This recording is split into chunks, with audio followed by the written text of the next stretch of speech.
Hello and welcome to today's FXTimes Daily Market Recap. I'm your fundamental market analyst, Nick Nassad. Today is Tuesday, April 20th, 2010.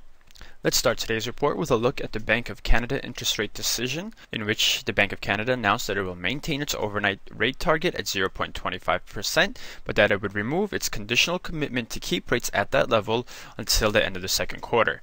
Dropping that commitment will fuel speculation that the bank is ready to begin tightening rates and may do so in its next meeting on June 1st. With recent improvements in the economic outlook, the need for such extraordinary policy is now passing, and it is appropriate to begin to lessen the degree of monetary stimulus, the statement read. We already had some risk appetite overnight, which was helping the US dollar Canadian dollar pair to drop in favor of the Canadian dollar. And prior to the Bank of Canada decision, we were trading around the 1.0110 area. Following the rather hawkish statement, we saw the Canadian dollar gain further, with the USD CAD pair dropping all the way below parity to 0.9969 at its lowest, and maintaining that level below parity throughout the New York session. That undid the gains in the pair that we had seen in the previous three sessions, with the bulk of it coming on Friday when we had the risk aversion as a result of the news about Goldman Sachs. Zooming this pair out to a 4-hour view, we see that we had descended to the parity level in early April, but then we got stuck there and we were unable to move below, which was followed by this rally in favor of the greenback until we hit the 1.02 level in yesterday's session. Today, that rally in favor of the greenback was completely reversed, and with the supporting fundamentals in the Canadian economy, we should see this pair continue to test this level below parity. Turning to the UK, we saw consumer inflation data come in hotter than expected for the March period.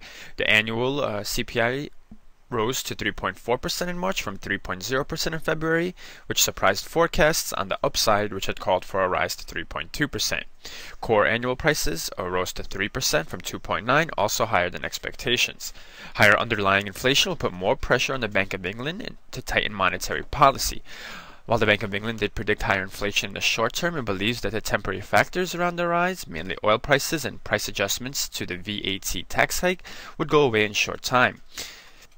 However, the data is suggesting that these price pressures may be more firmly rooted than the Bank of England may have thought. While the Bank of England is not ready to begin any kind of tightening campaign, it will inhibit any attempts by the bank to restart the quantitative easing policy in the foreseeable future. Pound dollar pair, which had gapped lower to start the week and fell below the 1.5350 level, managed to extend its rally following its test of 1.52 in yesterday's session after the stronger than expected CPI data. Following the release, we moved above 1.5350 and this level around 1.5340, which had acted as support last week and then turned to resistance in overnight trading, acted now as support during the New York session following this slight counter rally to the move we had overnight. We can draw a downward sloping resistance level for this pair now, as well as an upward sloping short-term support trend line. And we'll see how this pair acts the rest of the week, as we do have still some very important fundamental releases from the UK, including tomorrow we have employment data, and later in the week we see figures on retail sales and first quarter GDP. A second report from overnight, this one from Germany, also surprised forecasts on the upside. The ZEW Economic Sentiment Index, a survey of institutional analysts and investors, leaped 8.5 points to 53 for the April period from 44.5 in March. This was much higher than the forecast of a slight increase to 45.2. The index acts as a leading indicator and shows that economic growth in Germany is expected to increase over the next 6 months.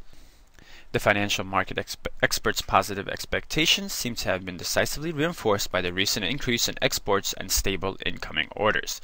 The news is a welcome sign for the Eurozone's largest economy and gives the Eurozone a positive fundamental report to counteract the saga that we have seen in the financial markets over Greek debt. In addition to the positive ZEW report, we also had a relatively strong Greek T-bill 3-month auction, which saw a bid to cover ratio of 4.61, which helped to boost risk appetite in European trading. However, following a rally here that reached the 1.3522 level and our 200 period moving average, we saw the euro give up its gains and fall to an intraday low below 1.3450, so a bearish sign for the euro. Investors are just not yet ready to buy the euro as we have slow growth economies and debt-laden peripheral countries continuing to weigh on the common currency. Our support today was close to our support from yesterday's session, around 1.3420. Turning to another story about central banks, the Aussie USD pair rallied in today's trading as we had rather hawkish minutes from the Reserve Bank of Australia. In it, the bank noted that the fact that the prospective rise in the terms of trade was now likely to be noticeably stronger than had been expected was a factor suggesting that it might be prudent not to delay adjustments. While it is true that higher commodity prices are helping to keep the bank hawkish, the aggressive policy of rate hikes is having a dampening effect on economic activity, as data showed deterioration in figures on home loans, business confidence, and consumer sentiment. Still, the prospect that the RBA will continue to tighten rates helped the Aussie to hit the 0.9322 level, following an 85 pip move from today's open, which caps our 150 pip move from our low here around 0.9150. We could draw a downward sloping level of resistance, and we'll just have to see what happens at this 93.50 to 94 level, which has acted as strong resistance at least 4 times since October. Here we look at the daily chart, and we could see that we've had 1, 2, 3, 4 attempts to breach this level within the last 6-7 months. So until perhaps markets feel that further RBA hikes are assured, we may have problems rising above this 0.94 level. The US dollar Japanese yen pair meanwhile rallied for a second straight session, giving a slightly bullish signal to this pair after we had pushed below this 92.56 support area. We moved above that in today's trading, and we moved above our 3 moving averages as well. The next important level of resistance will come at the 93.70 level, though we did top off our rally today around 93.40. On a day when global central banks took central stage, inching towards monetary policy normalization, the yen declined broadly as the Bank of Japan is seen as lagging its peers. Some officials have even suggested that the bank will actually loosen policy further in order to stimulate an economy that struggles with deflation. So interest rate differentials outlook is in play here, and the yen is suffering in that environment. So that's it for today's highlights and fundamental data. So let's take a look at what to expect in the coming session from the fundamental docket. Tonight we get one release, the Australian WMI leading index, while overnight we get data from the UK on employment, including the claimant count change, the unemployment rate, and average earnings.